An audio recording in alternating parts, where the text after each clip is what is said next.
a brief overview of myself, I'm a real estate agent. I work pretty much independently.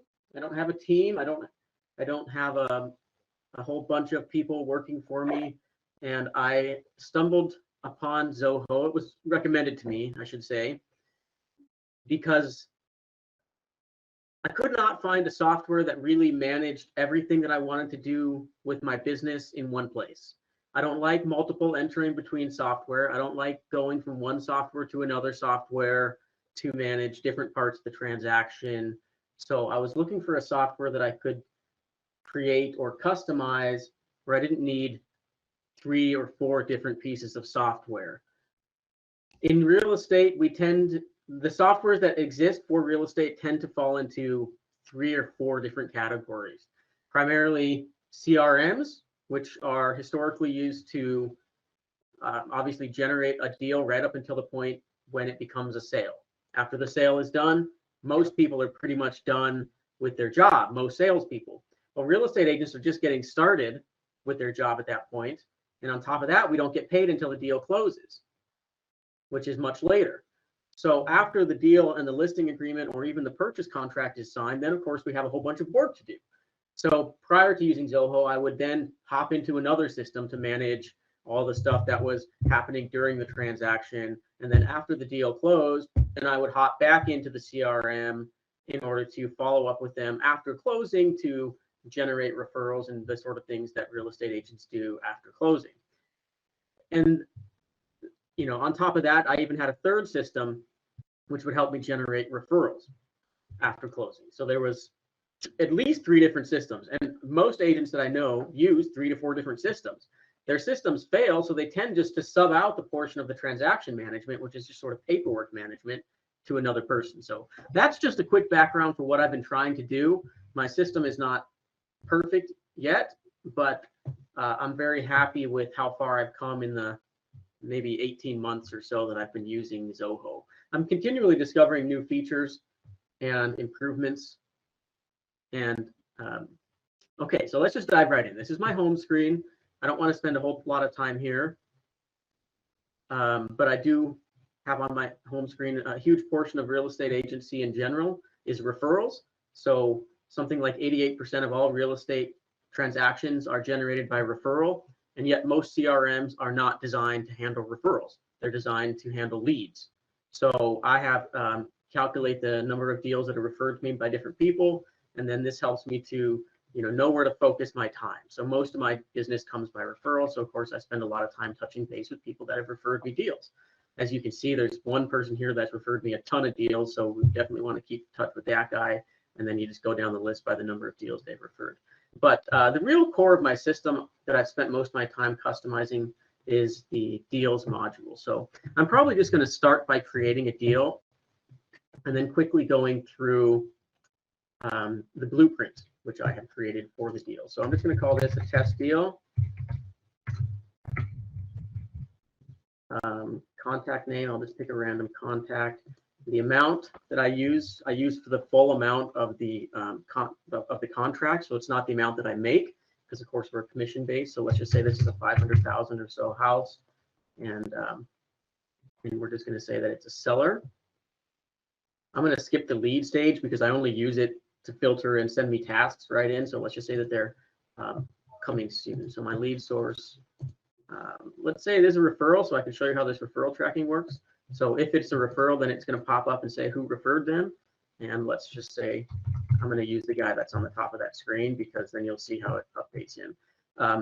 If I pay a referral fee to that person, it will mark it here. I'm just going to say no for now. I can put some other information here, but it's unimportant at this point. So I have customized the deals layout with the canvas, which I really like. I really like the canvas because you can put information in more than one place, and then I put my blueprint right on top.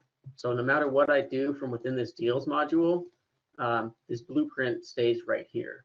So let's just say I've gone ahead and gotten a listing agreement signed for this client. So they said they were going to sell it in 6 months. And just for reference, the only difference between my long and my short stage is if it goes into the long nurture stage, it automatically creates a task for me to follow up with them every month.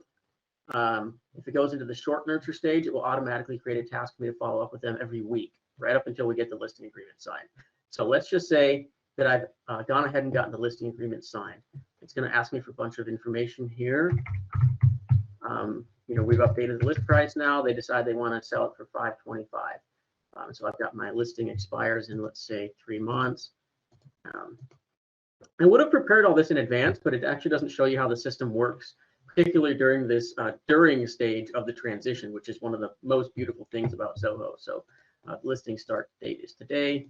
We're going to make up an address. Do I have a co-agent? I normally don't, but there are other agents in my brokerage. We occasionally add them to the listing. So no. My total commission here, let's just say that it is 3%. And then I mark how much I pay to the broker. I actually have a broker. I'm not an independent broker. So actually, this is my own system that I have created for myself, and the other agents in the brokerage don't use it. So I pay my broker 10%. And then how much we're going to pay to the buyer's agent that we're listed in the MLS, we're going to pay them 2.5%.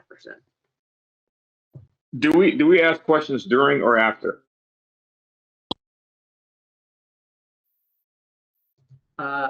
I would say you can ask them now if you've got something that you have a quick question about. Yeah, I do. A quick question. That co-agent, if you were to answer yes, is there a layout rule to where lookup field or something pops up, or what happens if you said yes? Yeah, it is it is that. So I'm going to switch over to the standard view, and I can actually change it and show you what happens if I change the co-agent to yes. So if I do put a co-agent to yes, then it's going to ask me some more questions. So this is a user lookup field. I don't have any other agents in the CRM. I have other agents in my brokerage, but they would have to be a user. The way I've got it set up, they would have to be a user in the CRM to add them as a co-agent. I just have my assistant here in Basa, so let's just add her as a co-agent. Now it's going to ask me how we're splitting the listing side commissions, right? So now the primary listing agent is getting, let's say, 50%, and the co-listing agent, let's say, he's getting 50%. So, we're splitting this particular commission 50-50, but just on the listing side, right? I'm going to cancel that because I don't actually want to put that in the system, but that is correct. Got it. So that's a rule that will ask me which user, and then it will follow up and say, okay, so there's two agents. How are you guys split? The broker still gets his same cut, and then it follows up and asks us how we're getting paid. Okay, so I'm just going to cancel that though, and I'm going to switch back to the primary view. But a good question. Thanks for asking it. Does anybody else have a quick question? Because I do have a tendency to move quickly. Okay, I will just assume that no. I normally will input a picture here, but I don't want to bother with that at the moment. So this is my Canvas view. So we have related lists, and the gentleman, I think Harry, that was speaking earlier, talked about power of related lists. So I do have some tasks, calls, and meetings that come up, and I'm not sure why they haven't generated for this record, but I like to keep track of all of my inquiries and showings on the property. And the reason that I call it inquiries and showings is I'm going to go ahead and make this property active. It's going to ask me some more questions. So let's just say I've got an MLS number, got a lockbox number. I'm going to put this was built in 1976. Color, no. HOA, no. These fields are required because every single one of these fields, or not the sign installed and photos taken by, but the rest of the fields, they all trigger a different action. So if the house was built before 1978, as anyone who's in real estate knows, you have to have a lead-based paint addendum, right? If the house has solar, we have a separate addendum for solar panels. If the house is in an HOA, we have a separate addendum for HOA. If the house is on septic, then we have a separate addendum and some different tasks that happen that we have to do only for houses that are on septic. I rarely deal with it, but it does come up from time to time. Okay, and then there's a little checklist that says, hey, here's some things to remind you to do. Move the property to active on the MLS, schedule an open house, ensure all the photos and marketing are uploaded, and go to the house and make sure that the keys work. You would be surprised how frequently the keys that the sellers give us to their own houses don't work. So let's say I've done all that and we're ready to go. still don't know. There must be something failing. I've made a whole bunch of updates to my system in the last week. And for some reason, it's not loading my tasks correctly. So I'll have to go back and check that. It's an important part of my business, so I don't know why that's not working today. The commissions, they do get calculated, but I have a little button here that calculates them. Also broken. If there's one thing that I got to say is I have a lot of problems that happen, and there's something major going on because a whole bunch of things not happening right now. I wonder what the problem is.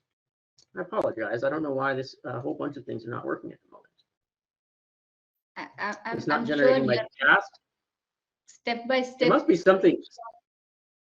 Yeah, that's okay. I'll tell you how the system should work and was working until this morning because I just updated a new listing yesterday and everything was working correctly. But it should be generating all of my tasks.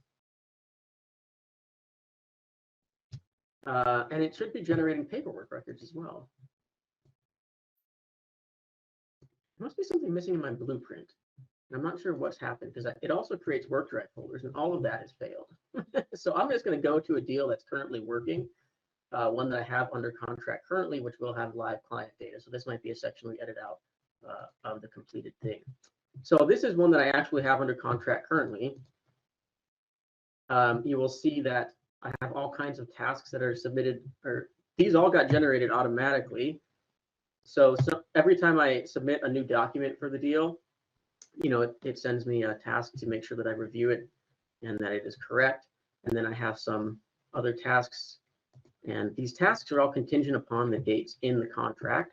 So basically, it takes the closing date and calculates backwards. And these are the types of papers that are due.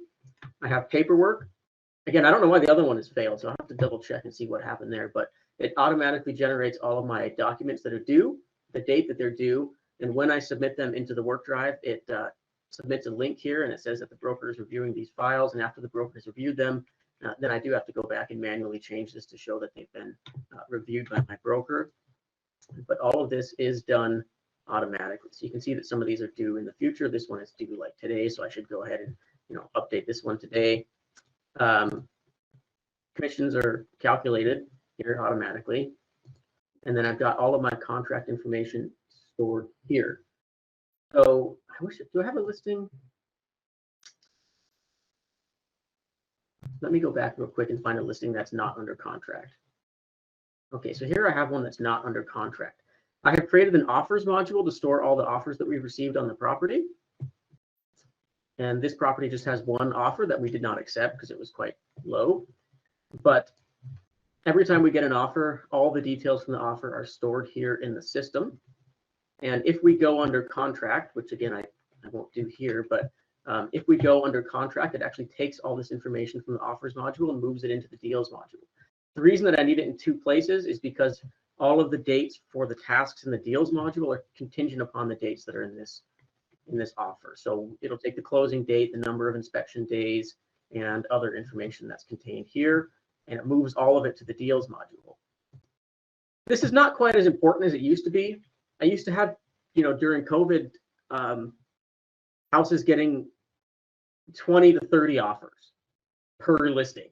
So it's not really that big of a deal right now, but when we were getting 25, 30, 40 offers, that was when I actually created this offers module, was because we were getting so many offers on listings. It was nearly impossible to keep track of. So I would input, or actually my assistant would do it, but she would input all 40 offers here, and then I would just present my screen or go over to my seller's house in person and bring my laptop over, and we would be able to compare all of the offers that we wanted to hear. It only shows 10 at a time, so if we have more than 10, you could just click on this offers module and use the filter. So we're going to use it for, if we only want to look at the offers for this deal, I like to use campaigns. So let's just say we want to review all the offers for that same property. So I just have one offer for this property, but if I was looking at a property that had many offers, this one, and we would be able to compare all of the terms of all the offers at one time. And then we make a decision as to which one we want. We select the one that we want, and it moves all the data over to the deals module. So I will probably not go too much further into the details. Again, I'm not sure why this one's broken, which is disappointing, but it does create all of my paperwork records automatically. But I do want to go through one other thing that I spent a lot of time doing. And that is the integration with the WorkDrive. So let's find one of those deals. So when the deal is created, it creates a WorkDrive folder automatically and associates it with the deal. So even if you find this paperwork here, I have an upload files button, and this is just kind of a catch-all folder for all the files that are going to get sorted into their correct folder later. And then I have a general WorkDrive folder. Again, this takes you to the same place, right? So you can, it just takes you to the link in the WorkDrive. Excuse me. For listings, I have two separate documents. We have all of our listing documents contained here, all the purchase documents in their own folder, and they have to get stored differently for Department of Real Estate regulations. All of this is done automatically, basically. As soon as we go under contract, the correct folders are created. So if the house is in an HOA, it creates an HOA addendum folder. If the house is built before 1978, it creates a lead-based paint addendum. If the house is on septic, it will create a septic folder. And that's rare, but it does happen for me. And then there's one other folder that's dependent. I can't remember what it is right now, but you know, there's four different documents that are commonly used dependent upon the details that are in the deal. So all of these folders get created automatically. The reason that I only like to have one, primarily one document per folder, has been a filing system that I've used for many years, even prior to I come to Zoho. But I do find it to be incredibly convenient to create the folders first, and then basically just put one document in there. So 90% of my folders have only one document. The only folder here that has more than one document is the inspections folder. I put all of my inspections in one place. Every single other document gets its own folder. And if we go back to this deal, for instance, and if I want to create a new document, like let's say we've made an addendum that is not required, but we've made a change to the contract. So I'm just going to call this addendum 1. That's a purchase document. And let's just say the due date is, well, today, because we just created it. And that's good enough for now. Hopefully everything's working, because the other stuff I was trying to do has not been working so far. So you can see it has created a paperwork record, but more importantly, it has created a WorkDrive folder. Okay. So then what I would do is I would then upload addendum 1 into this folder. Now let's really see if something's working. I'm going to grab an addendum. This is the wrong addendum, but I'm just going to drag something into here and upload it, and cross my fingers and hope that this is working, because this is a brand new feature that I've just instituted in the last week or so. Refresh this page. If it's working correctly, and it rarely is, because as I stated in the beginning, I am not a developer. Yeah, it hasn't done it yet. But the idea was, and it does work sometimes, and it does fail sometimes as well, it should create a link to the actual document and put it here. And it's actually worked for the rest of these. So, oh, it actually has worked. It just took a second. So here it is.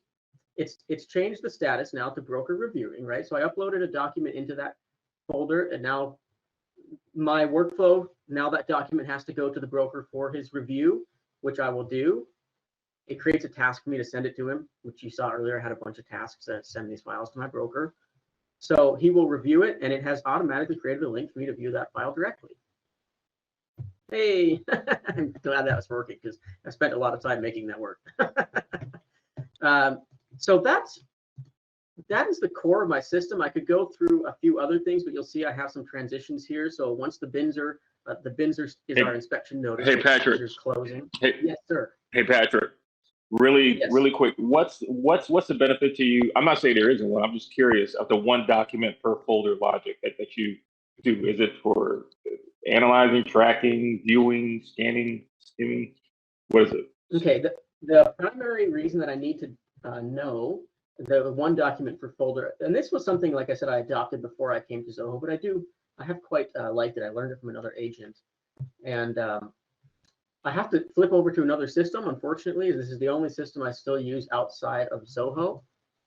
And this is a file management tool. This exists on my computer, so this is not a web app, right? This is a desktop app, and the reason that I like to have one document per folder is on this web app, if the folder is empty, it turns it red, right? And if the folder is full, it turns it green. So I can quickly glance at I'm going to find one I have under contract. So I've got one. What do I have under contract? Oh, this one is under contract. Okay, so this one just went under contract like yesterday. So you'll see all these documents I still have to fill out. You'll notice that that's probably redundant now that I have the system in Zoho that tells me if I've submitted it or not. But like I said, I've had this in place for like 5 years, and it shows me really quickly if something's empty or not. And then as the transaction progresses, of course, I get more and more documents in here. It gets much closer to completion, and then I know that everything is completed. It is redundant now that I've got this paperwork thing here in Zoho, but I still really, really like to do it this way and to quickly glance at this and to see what's completed and not completed. This is also much faster at searching because all of this is done locally. This is not an internet app. So if I want to go and search for a deal that's closed, let's find one. Sorry. So if I want to go and search for one that's done, that's how quick it is. If I want to search for one that's under contract, here it is.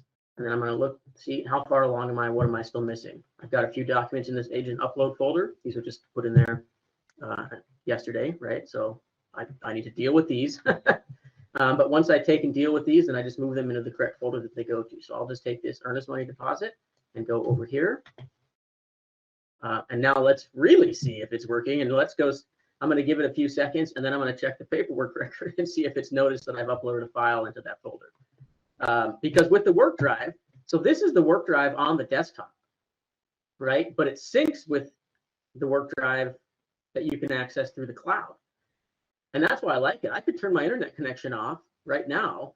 I could move all these folders around. And when I turn my internet connection back on, not that I ever do that, but the point of it is that it moves these documents around almost instantaneously, and then it updates in, within 10 seconds or so to the work drive app. So that ability to visualize like that, what's full, what's empty, that's actually mirroring are your work drive folder. Yes. So what's nice. Oh, nice. Yeah. So this is the work drive app for the desktop, which works just like a Google Drive, right? And I'll show you. So this is my desktop. Again, this app is not connected to the internet. Okay. So I'll show you what it looks like here. So I'm going to go back into the purchase documents for this folder. This is 7930 East Camelback. I'll just remember it. Okay. And I'm going to go find that deal. And I'm going to create a paperwork record. Okay. And I'm going to call this addendum 1. I'm going to call this addendum test. Let's say that's a purchase document, and then it's due today. I'm going to give it a second. This is my desktop, right? This is just a replacement for your file manager that comes with Windows. Okay, but I could actually do the same thing with the Windows file manager. But now you see this is on my computer. The folder has been created. Does that make sense? And if I want to use the standard Windows file manager, I can actually do the same thing. And I go into my deals, active, sellers. It's a few clicks, but I know where I'm looking. There's the folder that's now been created on my computer. So the reason that I like to use one file per folder is just for tracking, right? This tells me which documents are required in the transaction. It is also redundant now that I do a paperwork record, but the other thing that's important now when I have the paperwork record here is it now gives a location for that to go to, right? So I've now created a location for this to be submitted into. There's not a direct link to it, but basically it's this file folder ID. And if I were to copy this and just go, it's hard to show you. I could create a link to it too, but it doesn't really matter. But basically, this is the location which this document will be uploaded to. When I upload a document into this folder, and I might just grab a random document and upload it into that folder to show you. I'm just going to copy this one because I don't want to move it. So let's take that and upload that into this folder. Okay, so I've done poorly. I've uploaded a fairly large document, but if we give it a few seconds now, because it has this location stored here, and it does take a bit because this is moving data now between the work drive and this addendum test. But again, if all of my functions are working correctly, and they rarely are,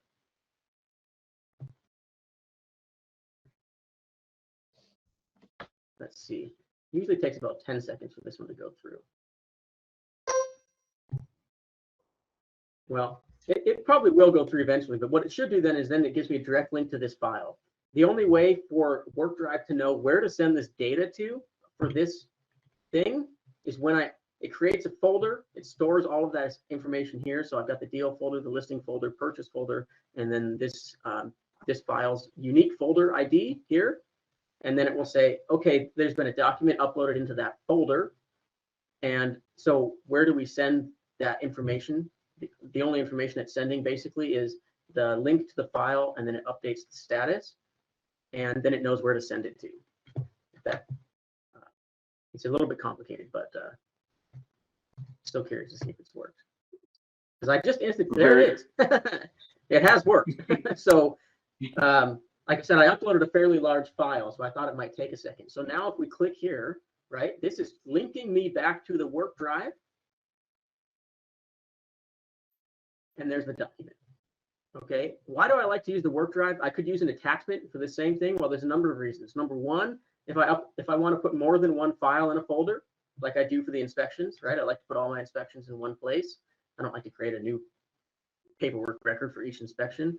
I really like the work drive upload system much, much, much better than the attachments to the CRM. Number three, so let's say there's a problem with the document. The work drive has this option just to select something and mention somebody. Again, I don't have any real employees, but I do have an assistant, so I frequently use this to send her a message. So I'll send her a little message here. There's a problem with this. She will get a notification that someone has mentioned her within a file. I'm going to delete this because she will actually get a notification and want me to do something with it. But you just select it like that, and then send a notification to another user. And there's many other things that you can do with it if it's in the work drive that you can't do with it if it's within the CRM. So the work drive CRM integrations have been really game changing for me. The one file per folder I had in place already, but it turned out to be kind of a blessing, because otherwise I would not have known how to send this kind of data back and forth, right? You see, it's given me this link. Well, where do you send the link? Well, now it knows where, because it's got this unique file ID stored here within this thing. And just for the record, I usually hide this ID section, but I've been doing a lot of work on it lately, so I'm currently showing it. But you could easily hide the links and the IDs section. You don't actually need to show them here when you're looking at this thing. But for tracking purposes, I've been doing some work on it. So I know that was a long-winded answer to your question, but it is a very important point. So thank you for asking it. Yes. Hey, Patrick, I have a question. This is Amy. So when it goes into so you upload the folder, or you upload the file into the system, and then it automatically changes it to broker reviewing. Do you have a task then where that link to that document is automatically sent to your broker? Like, what is the broker review process like? Yes. So unfortunately, my broker is not in this CRM because he has his own system, which was really, really bad, which is, I've noticed that with many of the brokers that I've been at. So I'm independent over here on Zoho, but the short answer to your question is yes. Let me remember what deal this is. So it's this deal. Again, this is new. I've just created these paperwork records in the last like 2 or 3 weeks. and I have really been struggling to make it work. So I'm glad I have to present because I was forced to go back and fix not all the bugs, but most of the bugs. So it should actually create a task for me here. So actually, to be fair, my assistant deals with most of this. So this is one of her few tasks. She doesn't actually do that much for me, but this is one of the few things that she does.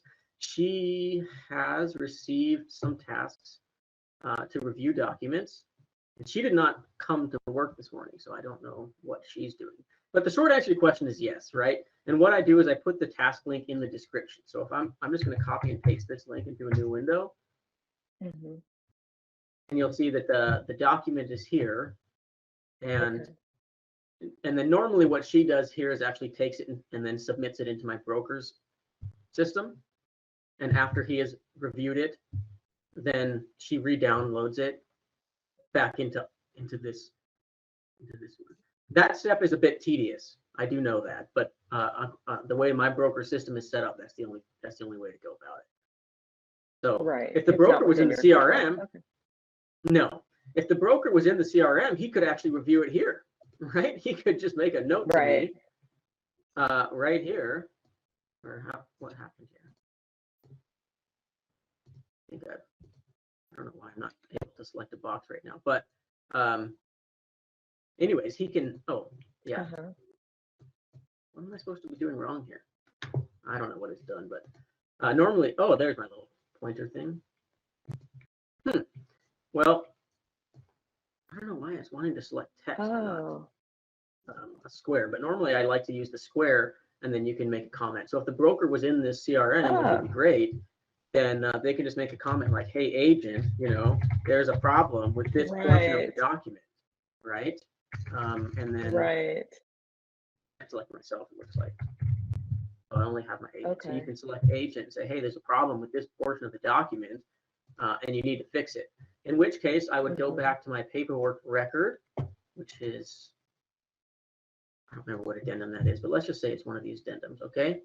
I'm going to click on it, and I'm going to say that this is not approved, right? So this needs some work. So then I go back to my paperwork records, and I say, hey, this document is not approved, and you could click on it.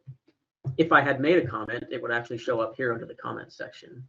So let's just say that there's something wrong here. I'm just going to say there's a problem here. Let's just pretend that I haven't clicked that. I'm going to close a few windows. I've got too many open. It's the wrong one. Okay, so then I click on the file again. And you can actually see the comment, here's the problem. And then once the problem is resolved, you can just click resolve, right? So that's done. Or you can delete it. But if you want to keep a record of the comments, you can just click resolve. Like, hey, whatever the problem was here, it's okay, we fixed it. And you can either re-upload a file into this folder, or I believe there's a way, I've not really got into it, but I think you can actually just update the file with like a new version of it. Someone more experienced than you might have to chime in on that. But that's what I'm doing. I really don't ever have problems with my paperwork. So normally what I do is I just send it over to the broker for his review. And after he's signed it, then I just restore it in my file.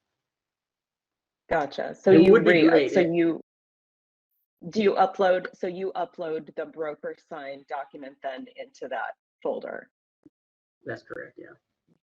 Gotcha. Okay. Thank you. And your question might be then, does it create another task for me to review it when I've uploaded it? Yes, it does. That is a bug I have not quite figured out yet. So basically when I get it re-signed by the broker, it does create me another task to review it, but I've not quite figured out how to fix that yet. I'm sure there's a way, but I just delete that task. So it's once it's been reviewed, then I go and delete the task. And interestingly, that task is assigned both to the paperwork record and to the deal. So we can see all of my tasks, like the documents that I need to review here. These say administrative tasks. These need to be sent over to my broker for his review, and that's my assistant's job. But that task also does show up on the paperwork record itself. So if I wanted to delete the task to review this document, I could close it too, but I can also delete it here. So let's just say that this task is completed. I've reviewed this document and that's done. And then it actually also updates on the deal, so that I can't show you because you won't know what they all look the same, but that task has also been closed on the deal. It's associated both with the paperwork record itself and also with the deal. And then there's other things that, I don't probably want to go through it, especially not for an active deal. But, once my inspection notice, then it creates closing tasks. And I don't, let me find one that is under contract. No, this one's under contract. I'm going to make one minor change. I'm going to go find some closing tasks. Oh, sorry, I don't have closing tasks. I'm not through the inspection. Yeah, I don't want to deal with one because it takes too much work to show you. But I did also create a function where if the date of closing changes. I wish I had one to show you, but I don't. But you see, I have task types here. These are contract tasks, and then for my closing, I have a whole separate set of closing tasks. It's another, like 18 tasks or something. And if the date of closing changes, it will automatically find all the closing tasks and change the due date of the closing tasks based upon the new closing date, which is great, because that was a real pain in the neck. I got a quick question for you. We were changing. Yes. With the work folders, with the work folders that you created, was that a custom function that you used to create the Workdrive folders? Yeah. At this stage of my Zoho, I may start sharing again. I quit sharing because I was afraid that it might just be a bandwidth issue, but I maybe share again. That was my fault. I was going through a dead area. Yeah. So at this stage of my Zoho journey, I close this. Is it going to exit the meeting? Does anybody know? I hope not. I'll just leave it there because I don't know if I'm going to exit the meeting. But yeah, no, basically, if you want, you can close it. It's not going to exit the meeting. Okay, yeah. Close it. Oh, thank goodness. Okay. Yeah, like in order to make all this stuff happen at this point, actually, I'm pretty sure every single thing that I do in Zoho is now done with custom functions.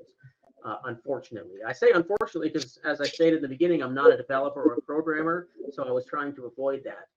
But in fact, everything is now done. So let's go to accepted offer because I create a lot of paperwork records there. So and all of this is run by the blueprint. In case I didn't mention it earlier, I think I did, but this is my deal flow. I don't like to have a lot of stages. The minimum number of stages is better for me. So as you can see, I have long, short, coming soon, listed, under contract, and then we have the transition. So I'm just going to quickly show you what one of those functions looks like. And I'll take a quick look here. So it's quite a lot. This one is probably the longest one because it creates a whole bunch of tasks and paperwork records. And I keep calling them paperwork records rather than documents because that's the module name. So I have to keep my own head remembering what I'm dealing with when we're looking at the code. So you'll see here that it gathers a bunch of details to begin with, and most notably the HOA, the year built, the solar, closing date, contract date, inspection over, and the septic date. So it gathers all those from the deal, and it uses those fields to calculate different things. So we have certain tasks that are due right away, and those will be dependent upon the contract date. We have certain tasks which are due upon the closing date, and then we have certain documents that are only due if the home is on septic. We have certain document that's only due if the home has solar panels, certain document that's only due if the home is built before 1978, and then a fourth one if it's in an HOA. So it gathers those details, and then I'm not going to go through this task by task, but it then uses those details to do different things. So each one of these is a task. So you just change the subject and the description and then create a new task. Subject, description, new task. And then based upon when the inspection period is over, it calculates those dates here and gives me tasks that need to be done in and around that period. And then we only have a third really important date, and that's the closing date. So then I calculate a bunch of tasks based upon the closing date, but I do that actually in another function now. But this is then creating all my documents that I mentioned earlier. So purchase contract, broker W-9. If the HOA is yes, it creates this document. If this field is yes, creates that document. I mentioned that earlier. And then all of these are due on every transaction. And then you may wonder, how does it actually create the folders? Because you'll see that it doesn't do that here if you're looking at the code. So all I'm doing here is creating a paperwork record. And then I have a workflow that creates the folders every single time I create a new document. And the reason I do it that way rather than here is, I'm going to close this because I've not made any changes. That way, oops, sorry, I've lost it. If I go to a deal and create a new paperwork record that maybe was not required, but that we've made a change to the contract, and I will do that here, it still creates a folder. So you're using the workflow to create the to create the Workdrive folders? The Workdrive, the primary folders are created in one of these functions, but Okay. it's an earlier one, so I probably don't want to go back. The primary folders are created earlier, right, in the blueprint. And then after I create a paperwork record, it will put it in the right folder though. So if it's a purchase type record, it will put it in the purchase contract folder. If it's a listing type record, it will put it in the listing documents section. And as I mentioned earlier, it creates just a folder, and that gives it a location to go to and helps me to track when a document has been uploaded into that folder. There's no other way to do it. So the short answer to the question is that everything is done by custom function now, because I'm doing so much. You can do a lot in the blueprint, but it has some serious limitations. You can't, I think there's a maximum of like 5 tasks in the blueprint or something crazy like that. Like I probably have on average 15 to 20 tasks, particularly in these stages of the contract. Some of my earlier stages, I might only have 2 or 3 tasks. But also, and this is a Zoho problem, so Zoho admins, listen up. From the blueprint and from the workflow for that matter, you can't create recurring functions, right? You can go to a task and create a recurring function, but you can't do it from the blueprint. So if you want to go to one of these stages, and like, let's say in these early stages, I want to follow up with the seller every month, I can create a task here, but it cannot be recurring. So I had to do all of that with custom function. And it's like, there's not even that much that happens here, but I had to do it with a custom function, right? So the custom function for this stage doesn't do that much. But basically, I mentioned that I create the Workdrive folders earlier. So here it's happening here. So if I didn't create the Workdrive folder already, then it's going to create me some new Workdrive folders and store those numbers where they go. And then it's going to create me some recurring tasks, right? So I have a recurring activity that happens, looks like every week, to follow up with this person until they decide to sell their house to me or with me. So and you can only create recurring tasks for whatever reason via custom function, which is a problem, and in my opinion, it should be fixed, because you should be able to create custom functions via workflow too, and to my knowledge, you can't. So Patrick, this is Sam here. Sorry to interrupt you. Yes. Can you go back to your blueprint once? Yes. I didn't make any changes. Yes. So I hope you're going to tell me that I'm wrong. I wish. Can you go to after? Yeah.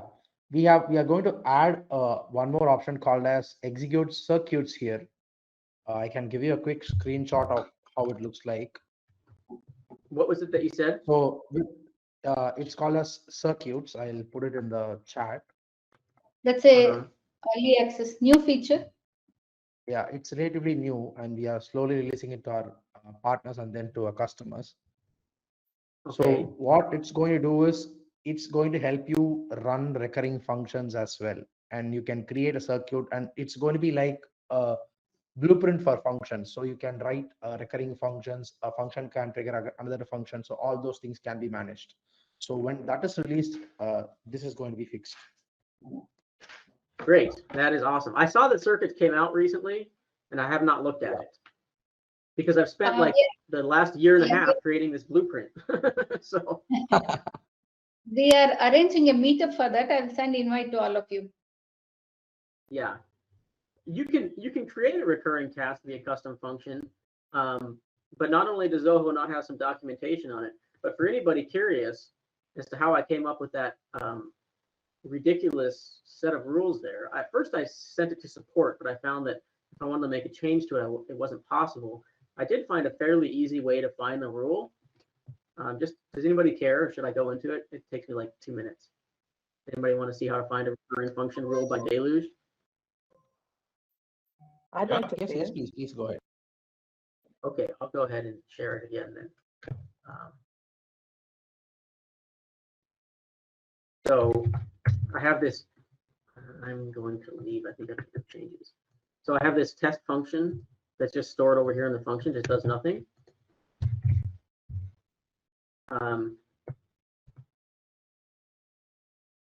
Oh, sorry, I was using it earlier for some things, but so then I will go to create a task. And I want to create a recurring task. Who cares what type of task it is? Just call it another task. And this is task, right? The due date is today, and I want this to repeat. Let's say I want it to repeat every week and quit doing it after 52 times. Okay, so this is a recurring task with a very complicated set of rules.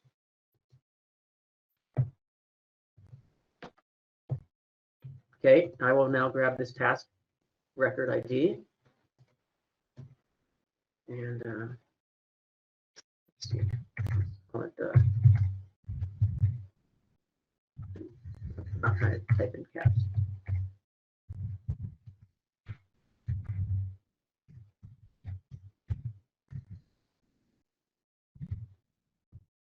Record by ID, and I'm using the tasks module and the record ID that I have just generated, so I know what it is, right?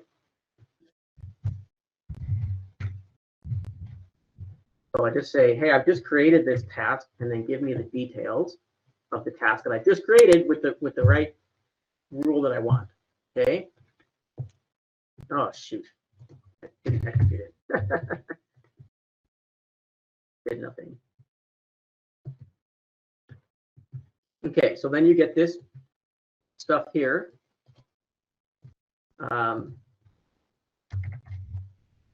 And then you go to somewhere to see what all of that means. Okay, so now what I want to look up is that recurring task rule. It's not going to tell me up there. Where is it? It's over here somewhere. Recurring activity.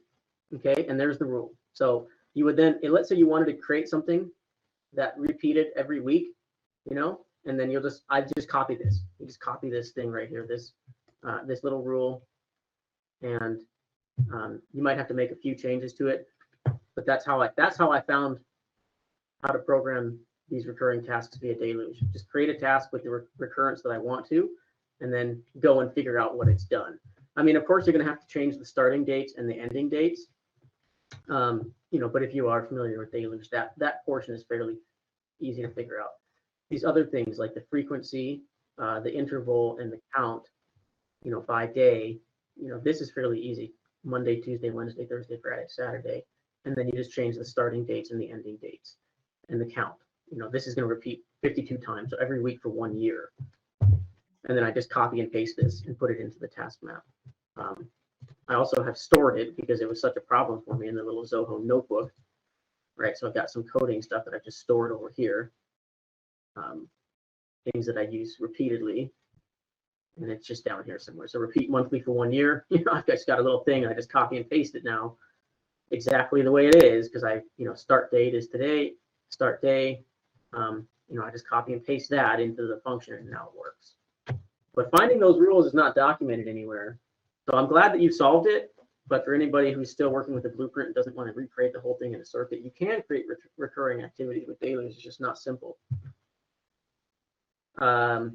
Again, I know I have a tendency to talk fast and get off on tangents, but I would hope that if anyone has any questions, maybe you can ask them now.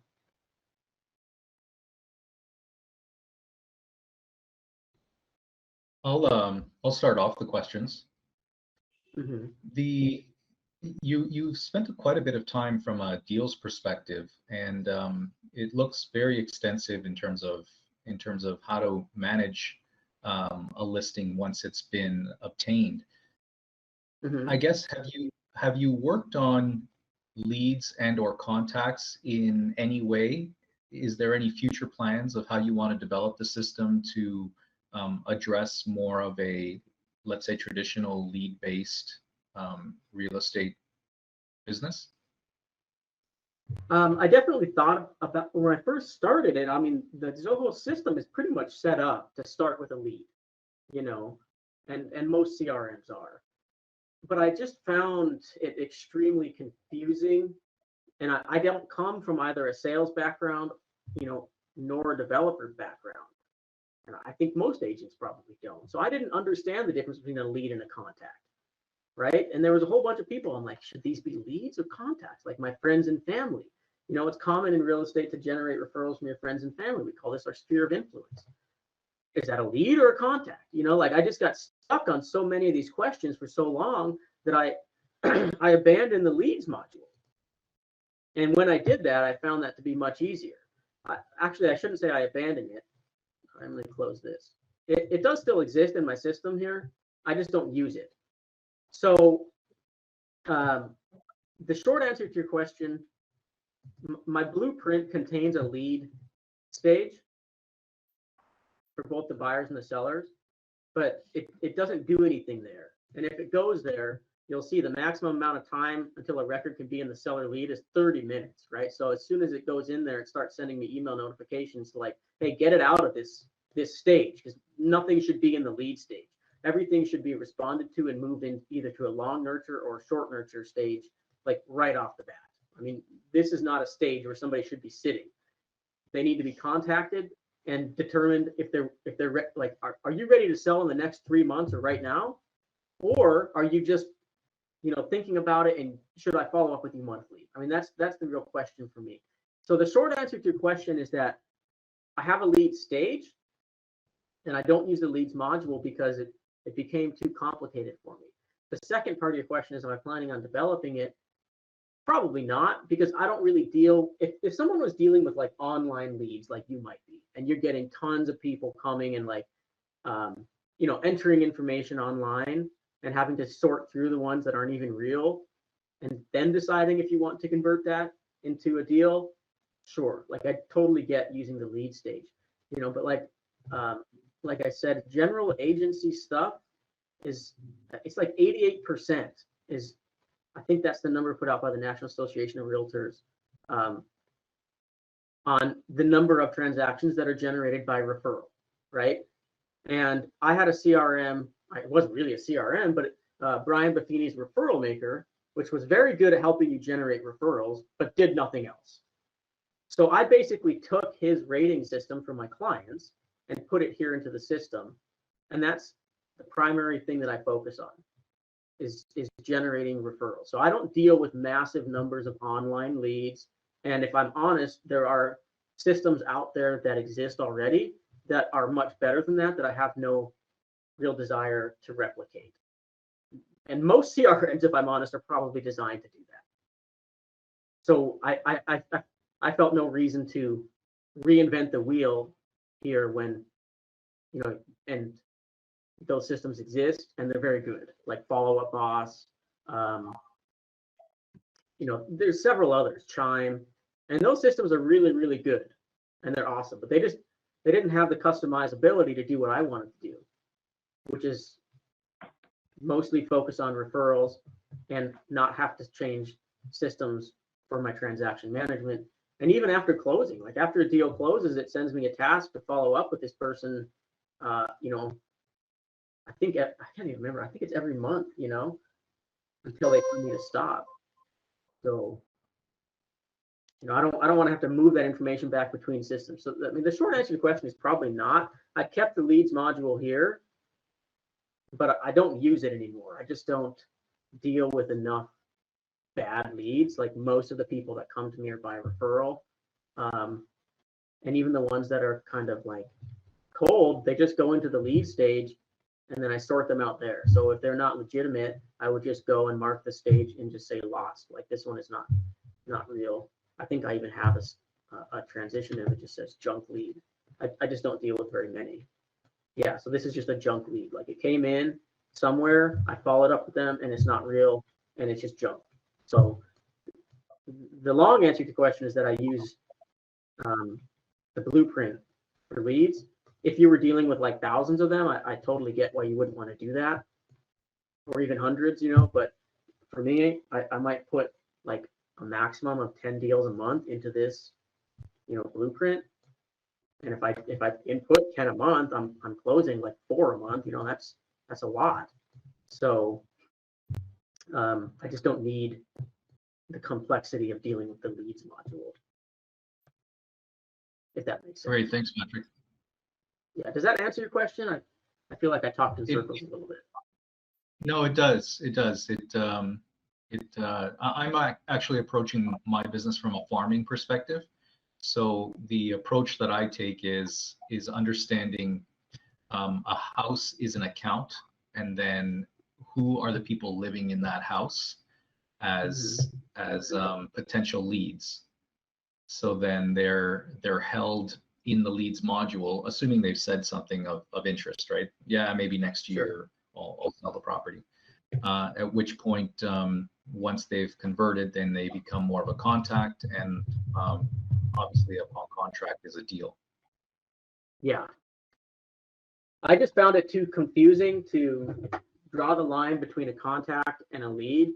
And sometimes people would say that they're interested, and then, like, let's say they're not interested anymore. Like, where do they go?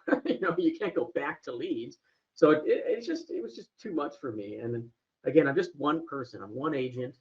I close like maybe 3 transactions a month. So I'm not dealing with hundreds of people. I do a little bit of farming, but I just store them all as contacts, right? There's a contact type.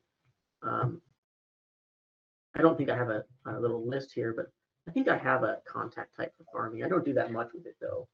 So I just store them as contacts. If I wanted to see everyone in my farm, I think I have a new contact type.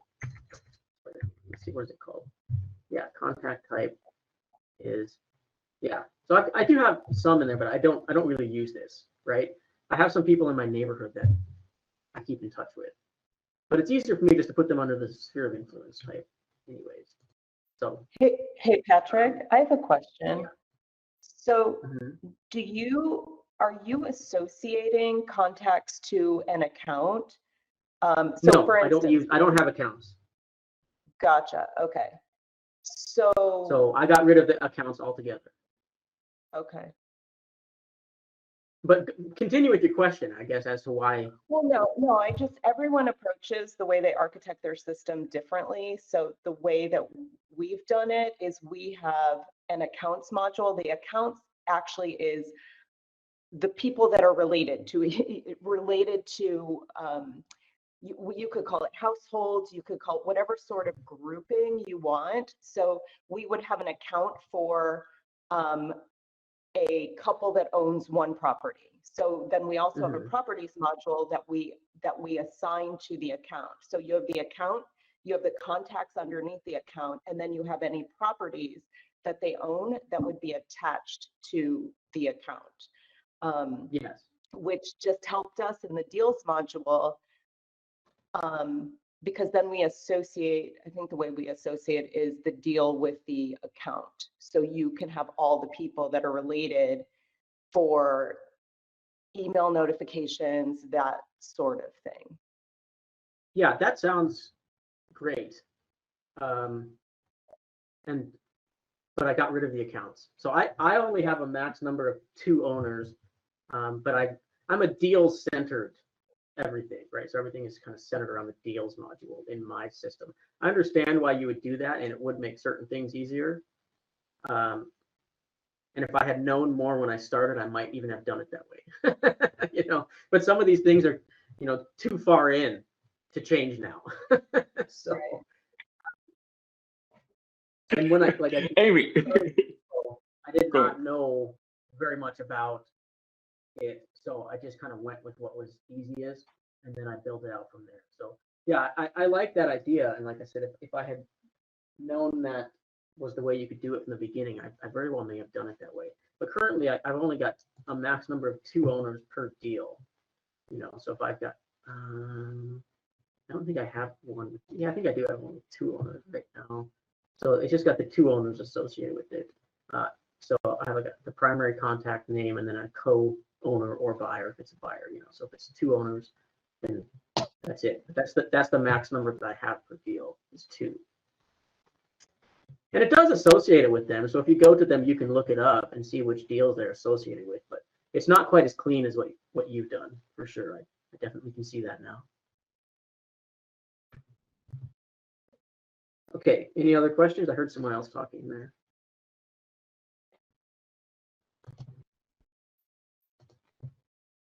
Chris, you had something to say.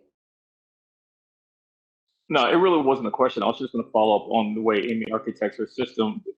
I'm assuming that allows you to pull them in on communications like emails. I mean, does that work differently email-wise when you have the property as a contact and then the contacts as parties or however you set it? Like when you're emailing from the deal or you pull, go ahead. Yeah, so when we were setting it up, we had to do that because we needed to get the information for each, like the email, the name, the phone number, all of that stuff that we wanted to use in templates. We needed to get it into the deal record. So for some reason, when we were doing it, there was some sort of limitation. And so that's just kind of why one of the reasons why we decided to kind of do it that way. But yes, it's like the goal is to get all the information that you need in templates and that you would use within the deal. You need all of those things on that deal record, or at least when we were architecting our system, you needed that. Things changed, but that's why we did it.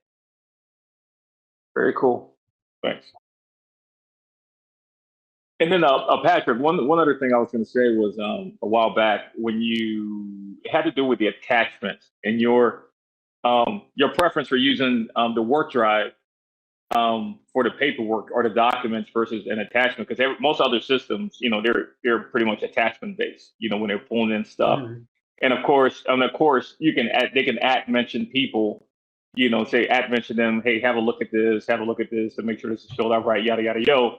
But the way that you're doing it is that now you can get even more granular. You can pull them into the document itself, and with the highlight, pull them into the document, mention them on a particular section of that document for them to go ahead and review. So that's pretty cool. There's another big benefit that I think I forgot to mention about using the WorkDrive rather than an attachment. So I'm going to share my screen again just real quick, and this is hopefully, maybe not hopefully, but I've only got about 15 minutes max left. So I'm going to go to like my email.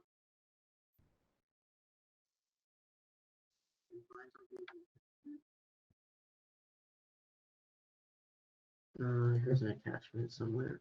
Okay, so I've got an attachment to an email here. I mean, and I know that you can download this, like, I think it says, like, do you want to put it into the WorkDrive or something?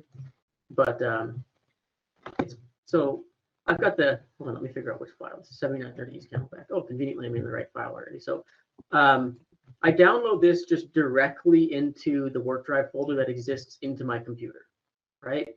So I mostly use this bulk upload folder for a few reasons. I don't want to get into the details, but a lot of the documents come combined, right? So I just bulk upload everything into this bulk upload folder, and then I deal with it, and then I put it into the folder that it belongs to. But because I'm using the WorkDrive rather than an attachment, I'm not like downloading it onto my computer and then uploading it as an attachment to that file. I'm going to download this into this agent upload file for this unit right here. Okay, and again, this is on my computer. So not only is it on my computer and it's backed up, you know, with Carbonite, which is irrelevant, but just to make sure everything is there. So then I'm going to go into this file. We see that the folder or the file has now been into this, catch-all folder that I have, this upload folder called Spuds. this is on my computer, but it's now also been synced to the work drive. Okay, which deal is that? I mean, I can just type it in here, but I know where it's at. Sellers 7930 East Camelback. So it's now also synced to the work drive folder. There it is. Okay. It has not sent me a file folder because it's just in this catch-all folder. But if I were to then take this and move it into the folder that it goes to, then it would do all the things that I showed you earlier. So one of the big benefits to using the work drive is not having to upload files into the record. I just download it on my computer. I never upload files. I download them into the folder where they belong to, or I download them into this catch-all folder, and then I let my assistant do it. So, and you can do that with the work drive TrueSync as well.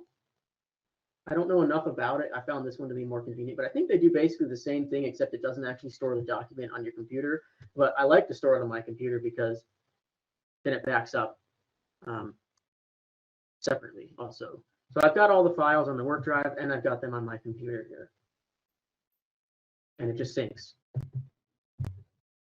You know, I dinked around with them and just didn't like them. So I just started from scratch with my own, which, so my question primarily to people, particularly those who are real estate agents, I think there's a lot of people in this group that are investors, but I'm really curious to the other agents to know how they use their CRMs. And it's not a question I think that can be easily answered, but I would love to see how other people are using their CRMs and to know, because now that I've built what I have here, I have been curious over the last month or so where I'm finally at a point where I'm like, I should really find a way to let other people use this, kind of white label it. So I've been just kind of putting it that. But I don't think it's possible because so much of what I do is work drive dependent. So I don't think it's possible to white label it. But anyways, this is just kind of open-ended question. So other people in the group, especially the agents, to let me know, how you guys use your CRMs, and mostly I'd like to steal your good ideas. So that would be great. And that's why I share this, honestly, because I've gained a lot from the group, the real estate group, particularly Ben. Ben, if you're here, say hello.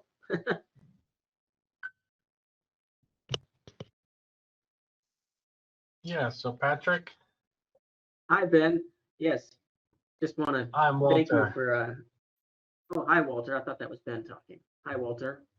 I'm also a real estate agent, and so I like what you did around really, I would consider transaction management, right? It like really Yes. goes into everything that you need to work on a deal once you have a deal.